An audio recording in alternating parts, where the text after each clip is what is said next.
Are you concerned about the economy and the impact on your investment portfolio during COVID pandemic? Joining us on today's coffee break is Frances Donald, Managing Director, Global Chief Economist, and Global Head of Macroeconomic Strategy with Manulife.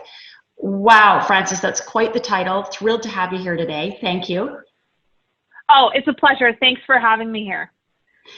So, Frances, what do you see are the biggest risks in the market, the economy over the next 6 months, and how should people manage those risks? Well, one of the most challenging elements of the current environment is that we've gone through since about mid-April this surge in economic activity.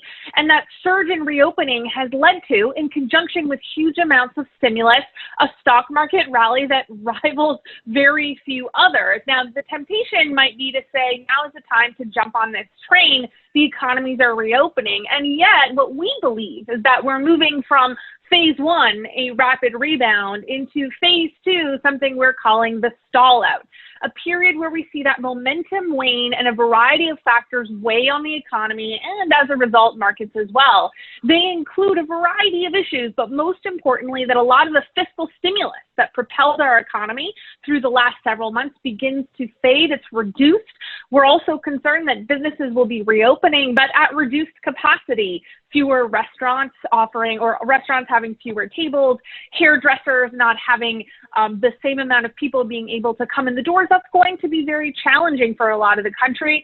Now, in addition to that, we have U.S. presidential elections that might move markets, and we have to be aware that globalization and geopolitical risks will likely weigh on that market as well. Now, that pain is not going to last forever. Eventually, we will move into something we call phase three, the new normal, which will have its own set of investment ideas.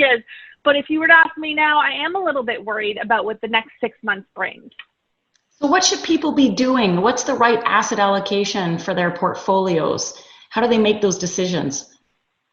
I love that you're using the word asset allocation. This is the most important strategy, in my view, right now, an asset allocation product that allows you to rebalance often, particularly because we are going to see these large market moves.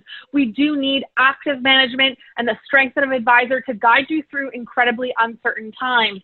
We often say on our team, no big bets when you have this level of uncertainty, but of course you still want to be invested in the market. My suspicion is over time, with extraordinarily low interest rates, we are going to hear a lot more about alternative asset classes, things like infrastructure and hard assets. That should be part of your mix as well. We are heading into a new economy that will require a slightly different perspective. Now is the time, in my view, to have an entire team of experts behind you. This will be a more challenging environment than what we've seen over the past 10 years.